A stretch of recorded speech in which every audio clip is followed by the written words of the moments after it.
Cristiano Ronaldo British সাংবাদিক pears মর্গানকে দেওয়া এক সাক্ষাৎকারে বলেন, যখন আমি ছোট ছিলাম, আমার বয়স তখন 11 কি 12 বছর, তখন আমি পরিবার ছেড়ে ফুটবলের জন্য মাদিরাতে এসেছিলাম। খুব কষ্টের মধ্য দিয়ে সময় যাচ্ছিল। তখন আমার কাছে কোনো অর্থও ছিল না।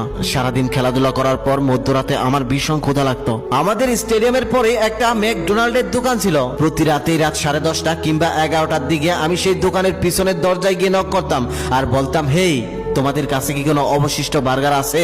সেই দোকানে একটি মেয়ে ছিল, তার নাম এডনা। এমনকি সেই দোকানে আরো 2জন মেয়ে চাকরি করত। তারা প্রত্যেকেই ছিল অবিশ্বাস্য মানুষ। দীর্ঘ নিঃশ্বাস নিয়ে আবেগে কথাগুলো বলেছিল ক্রিস্টিয়ানো রোনালদো। তিনি আরো বলেন, তাদের কাছে অবশিষ্ট থাকলে তারা আমাকে বার্গার দিতেন।